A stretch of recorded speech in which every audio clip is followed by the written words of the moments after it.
कुछ लोगों का वाकई पैसा निकलने में दिल चलता नहीं है। इस पर तो उलमा ने बाकायदा किताबें लिखी, चैप्टर्स लिखे कि आपको अपने दिल को इसका आदी बनाना पड़ेगा। अगर आपके दिल से पैसा नहीं निकल रहा तो आप समझ लें आप बीमार हो गए।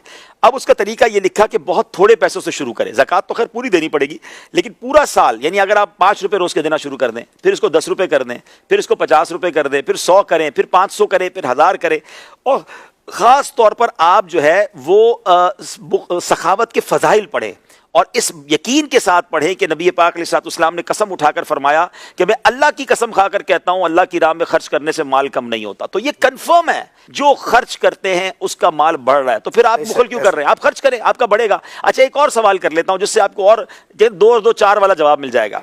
जो बंदा पूरी ज़कात देता है, हलाल कमाता है और पूरी ज़कात देता है, उससे आप पूछ ले हर साल वो ज़कात ज्यादा देता है, बढ़ती है उसकी ज़कात। तो ज़कात बढ़ने का मतलब माल भी बढ़ रहा है ना। ज़कात से तो पैसे कम होने चाहिए थे। हाँ। भाई मेरे लाख रुपए थे, 2500 चले गए, 1 करोड़ थे, 2.5 लाख चले गए, 97.5 लाख रह गए। अगले साल वो 2.5 लाख से ज्यादा ज़कात देगा।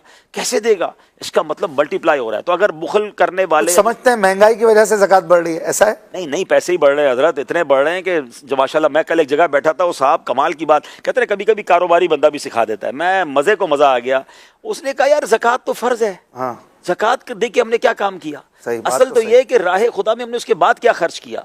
और वो कहता है जो लोग नहीं खर्च कर रहे हैं वो अपना नुकसान कर रहे हैं। उसने कमाल की बात की, क्या उनको पता ही नहीं है वो कितना बड़ा नफे में नुकसान कर रहे हैं। हमारा तो कारोबार ही इतना बढ़ गया, मैं समझ नहीं आ रही। वो अल्लाह की राह में बहुत खर्च करते हैं। मैं उनसे मिला, बहुत खर्च करते हैं माशाल्लाह। मैं मुलाकात के बाद नियत की कि हर महीने एक मस्जिद बनाऊंगा। अच्छा, हर महीने एक मस्जिद बनाऊंगा। सुभान अल्लाह। वो मुझे बड़ा प्यारा बात उन्होंने बोला, जो नहीं दे रहे ना ज़कात, बोले मुझे पैगाम दीजिएगा उनको कि जो ज़कात नहीं देते, अल्लाह की राह में खर्च नहीं करते ना, वो उनको पता ही नहीं वो अपना कितना बड़ा नुकसान कर रहे हैं। उनका कारोबार, उनके मालो दौलत में कितनी बरकत आने वाली है, उनकी सोच है। ये वो तमाम चीज़ें हैं जो पता चल रही है कि जो खर्च कर रहा है। और यकीन करें अशफाक भाई, दुआ करें, आप भी करें, मैं अपने लिए भी करता हूँ, अल्लाह मुझे और आपको अल्लाह की राह में खर्च करने का मज़ा दे दे। जिसको ये चाहत लग गई है ना, जिसको ये सखावत का लुत्फ आ गया ना, आप बिलीव करें उसका मजा ही और है। बंदा खर्च भी किया जा रहा है, एंजॉय भी किया जा रहा है, और फिर उसका जो मजा है ना, वाकई अल्लाह की राह में कोई भी काम, चाहे वो इबादत हो, चाहे वो सखावत हो, जब वो दिल से किया जाता है ना, उसकी मल्टीप्लिकेशन ही और है, उसका सवाब भी और है, उसका रिटर्न भी और है। बल्कि सच्ची बात तो ये अशफाक भाई, ये तो रब की मेहरबानी है, इधर हमें डबल करके मल्टीप्लाई करके दे देता है।